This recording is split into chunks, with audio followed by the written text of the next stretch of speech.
안녕하세요, 살빼남입니다. 자, 혹시 다이어트 하다 보면 늙어 보인다는 말 들어보신 적 있나요? 이게 사실 이유가 있습니다. 자, 바로 근손실 때문인데요. 자, 오늘은 다이어트와 근손실에 대해서 한번 알아보겠습니다. 자, 일단 근손실이 뭐냐? 말 그대로 근육을 잃어버리는 거죠. 자, 그런데 근육을 좀 잃어버린 거 가지고 도대체 뭐가 문제일까? 뭐 남자분들이야 근육이 없어지는 거 자체를 좋아하시지 않죠. 자, 그런데 여자들은 뭔 상관일까 싶죠. 오히려 없으면 좋을 것 같은데. 자, 그런데요, 남자든 여자든 근육이 없어지면요, 늙어 보일 수도 있습니다. 자, 우리 피부가 이렇게 탱탱하게 붙어 있는 거는, 자, 모두 밑에 있는 근육들이 이렇게 팽팽하게 잡아 당겨줘서 그런 건데요. 자, 쉽게 생각하면은 이 엉덩이 운동을 엄청나게 해가지고 엉덩이가 탱탱하면, 그 근육이 탱탱하면은 엉덩이 피부가 확 올라붙어 있는 것과 같습니다. 자, 그런데 운동을 거의 하나도 안 하고 엉덩이 근육이 만약에 하나도 없으면 엉덩이가 축 처져 보이겠죠. 자, 비슷한 걸로 내가 20대와 70대로 나눠져 있다면 내가 20대 때의 엉덩이는 굉장히 탱탱했는데 70대니까 축 처졌다. 차이가 뭐냐? 근육이 없어져서 그런 거예요. 자, 이제 아시겠죠? 근육이 없어지게 되면은 더 나이 들어 보이게 됩니다. 이 외에도 1번, 체지방이 빠져야 되는데 근육만 빠지면요, 체지방만 많이 남게 되면서 셀룰라이트가 생길 수 있거든요. 자, 그러면 살이 울퉁불퉁해지고 이상하게 보이게 될 수도 있고요.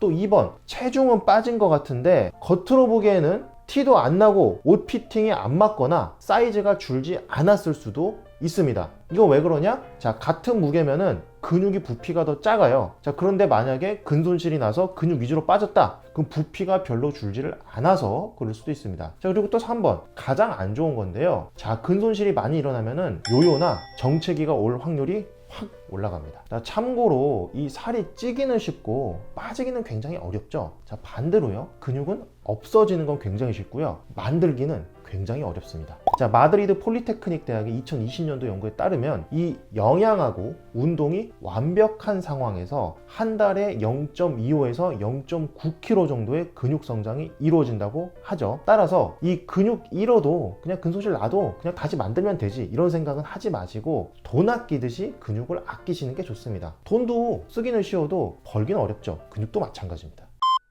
자, 그렇다면 다이어트 할 때 근손실은 도대체 왜 일어날까? 일단 필연적인 면이 좀 있어요. 자, 워싱턴 의대 17년도 연구에 따르면 체중이 줄어들 때 그 줄어든 체중의 35% 이상이 근손실에서 온다고 하죠. 이건 운동을 어느 정도 하고 있는 사람도 그렇기 때문에 어떤 사람이든 체중을 줄이다 보면 거의 필연적으로 어느 정도 근손실이 따라온다 라고 보시면 될 것 같습니다. 그런데 이러한 근손실을 더 악화시키는 상황들이 있는데요. 자, 일단 웨이트 사이클링이라는 게 있습니다. 이게 뭐냐면은 살이 빠졌다가 쪘다가, 그러니까 막 다이어트를 했다가 요요를 했다가 이걸 계속 반복하는 건데요. 자, 문제는요, 체중이 빠질 때는 근육으로 빠지는데 이게 다시 살이 찔 때는 지방으로 찐다는 거예요. 따라서 체중이 쪘다 빠졌다 이걸 계속 반복을 할수록, 자, 근손실이 계속 중복이 되면서, 자, 그러면서 이게 더 심해지는 거예요. 지방은 오히려 많아지고요. 또 굶거나 절식으로만 다이어트를 하는 것도 문제입니다. 자, 워싱턴 의대의 동일 연구에 따르면 이렇게 식이요법,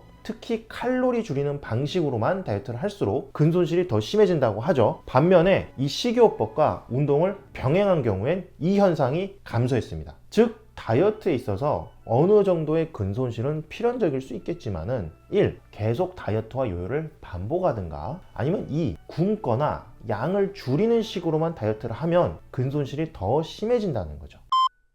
그렇다면 우리는 어떻게 해야 될까요? 자, 일단 먹는 것에서 좀 생각해 볼 것들이 있어요. 1번, 지나친 칼로리 제한이나 굶어서 다이어트를 하는 거는 안 해야 됩니다. 또 여기에 더해서 이 다이어트 하실 때 살이 찔까봐 탄수화물을 거의 안 드시는 경우도 있는데요. 지나친 탄수화물 제한은 조심해야 됩니다. 자, 우리 몸에서는 에너지원으로서 가장 먼저 쓰는 게 이 탄수화물인데요. 탄수화물이 없으면요, 지방이나 근육의 단백질 같은 거를 분해해서 먼저 쓰게 됩니다. 따라서 탄수화물을 줄여서 오래 다이어트를 할수록 근육이 분해될 가능성이 올라가는 거예요. 이것과 같은 원리로 너무 적게 먹거나 아예 굶어버려도 몸이 일시적으로 기아 상태, 굶는 상태로 아예 들어가 버리면서 근육 소실이 일어날 수도 있습니다. 따라서 하루 섭취 칼로리 양에서 50% 정도는 탄수화물로 채워주시고요. 적정량의 칼로리, 남자는 2000, 여자는 1500 정도를 꼭 드셔주시는 것이 좋습니다. 자, 그리고 2번, 운동을 당연히 해야 할 텐데 구체적으로 어떻게 할지도 또 문제겠죠. 자, 일단 푸아티에 대학의 2012년도 자료에 따르면요, 근력 저하가 일어나지 않을 정도의 이 최소한의 기준은 3, 4주 정도입니다. 즉 아무리 못해도 이 3, 4주에 한 번은 근력 운동을 제대로 좀 해줘야겠죠. 자, 그런데 문제는 뭐냐면 운동 기능 저하는 훨씬 빨리 일어난다는 것인데요. 자, 운동 선수의 경우에도 3, 4주만 운동을 쉬면 기능이 4에서 25% 정도 감소했고요. 자, 우리 같은 일반인은 4주를 쉬잖아요. 그러면 운동 기능이 거의 100% 감소한다고 합니다. 다 없어지는 거죠. 따라서 일주일에 2, 3회 정도는 운동을 해줘야 이 근손실하고 운동 능력 저하를 좀 막을 수 있을 것 같고요. 자, 구체적으로는 근력 운동은 못해도 일주일에 한두 번은 좀 해주시고 유산소 운동도 일주일에 한두 번은 해주시기 권장드립니다. 그리고 한 번 운동하실 때는 30분 이상 정도 해주시면 됩니다.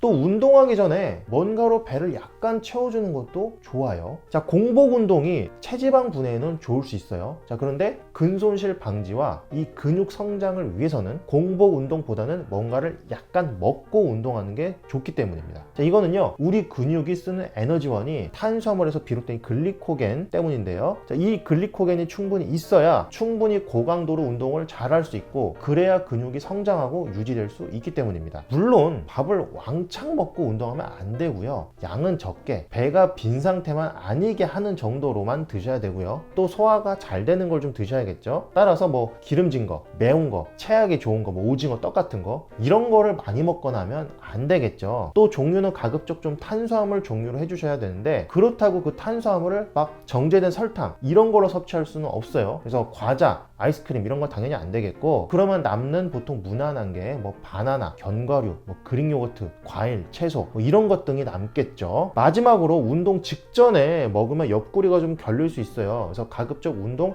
30분 전까지 정도만 드시는 거를 좀 추천드립니다. 자, 그리고 혹시나 해서 말씀드리는데, 단백질을 무조건 많이 먹으면 근육이 많이 생길 거라고 생각하시는 분들이 많아요. 자, 그런데요, 절대 그렇지는 않습니다. 자, 보스턴 의대 18년도 연구를 보면은, 자, 일반적으로 권해지는 적정량인 이 체중 1kg당 단백질 0.8g 이게 있는데, 이거 이상을 한번 좀 먹여봤어요. 그러니까 적정량보다 더 많이 먹여봤더니 근육이 더 커지는 일은 없고 별다른 큰 변화가 없었습니다. 즉 1일 적정량인 체중 1kg당 단백질 0.8g 그 정도만 먹어주면 단백질을요, 사실 추가로 먹을 필요는 없는 거예요. 참고로 제주대학의 2022년도 연구를 보면요, 한국인은 보통 하루에 75g 이상의 단백질을 먹는다고 해요. 자, 그렇다면은 체중이 93kg인 사람까지는 괜찮은 거예요. 그래서 대부분의 사람은 단백질을 막 추가로 많이 먹을 필요는 없지 않을까 생각됩니다. 구독과 좋아요를 누르면 요요가 안 올지도. 자, 이렇게 해서 근손실 없는 다이어트에 대해서 한번 좀 알아봤는데요. 특히 주의하실 분들이 있는데, 자, 다이어트 하기 전에도 이미 근육량이 평균 범위 이하인 분들입니다.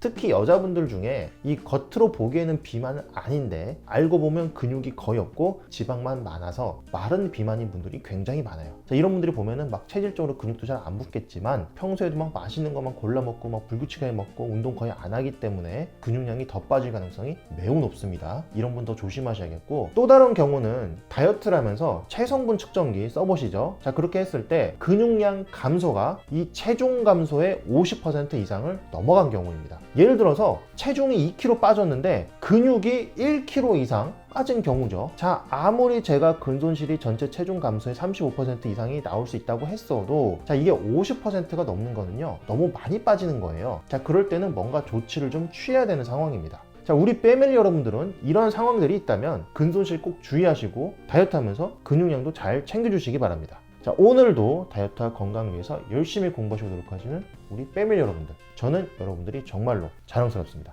이상 여러분의 다이어트 가이드 살빼남 그리고 브로콜리였습니다. 감사합니다.